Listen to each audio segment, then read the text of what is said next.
ओम नमो भगवते वासुदेवाय। माघ मास कथा 11वां अध्याय।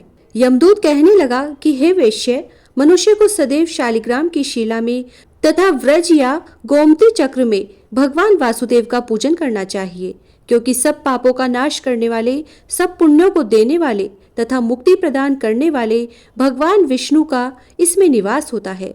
जो मनुष्य शालिग्राम की शिला या हरि चक्र में पूजन करता है, वह अनेक मंत्रों का फल प्राप्त कर लेता है।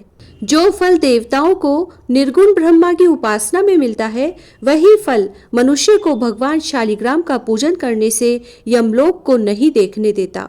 भगवान को लक्ष्मी जी के पास अथवा बैकुंठ में इतना आनंद नहीं आता जितना शालिग्राम की शिला या गोमती चक्र में निवास करने में आता है। स्वर्ण कमल युक्त करोड़ों शिवलिंग के पूजन से इतना फल नहीं मिलता जितना एक दिन शालिग्राम के पूजन से मिलता है। भक्ति पूर्वक शालिग्राम का पूजन करने से विष्णु लोक में वास करके मनुष्य चक्रवर्ती होता है।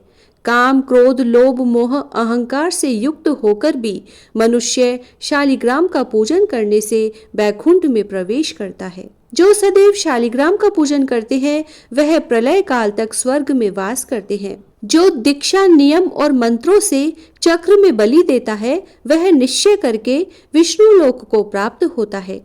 जो शालिग्राम के जल से अपने शरीर का अभिषेक करता है, वह मानो संपूर्ण तीर्थों में स्नान करता है। गंगा, रेवा, गोदावरी सबका जल शालिग्राम में वास करता है।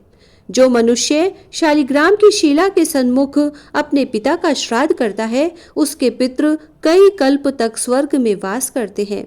जो लोग नित्य शालिग्राम की शिला का जल पीते हैं, उनके हजारों बार पंचगव्य पीने से क्या प्रयोजन। यदि शालिग्राम की शिला का जल पिया जाए तो सहस्त्रों तीर्थ करने से क्या लाभ।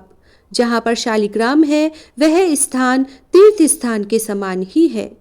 वहां पर किए गए संपूर्ण दान, होम करोड़ों गुना फल को प्राप्त होता है। जो एक बूंद भी शालिग्राम का जल पीता है, वह माता के स्तनों का दुग्ध पान नहीं करता, अर्थात गर्भाशय में नहीं आता। शालिग्राम शिला में जो कीड़े मकोड़े एक कोस के अंतर पर मरते हैं, वह भी बैकुंठ को प्राप्त होते हैं। जो फल वन में तप करने से प्राप्त होता है, वही फल भगवान को सदैव स्मरण करने से प्राप्त होता है। मोहवश अनेक प्रकार के घोर पाप करने वाला मनुष्य भी भगवान को प्रणाम करने से नरक में नहीं जाता।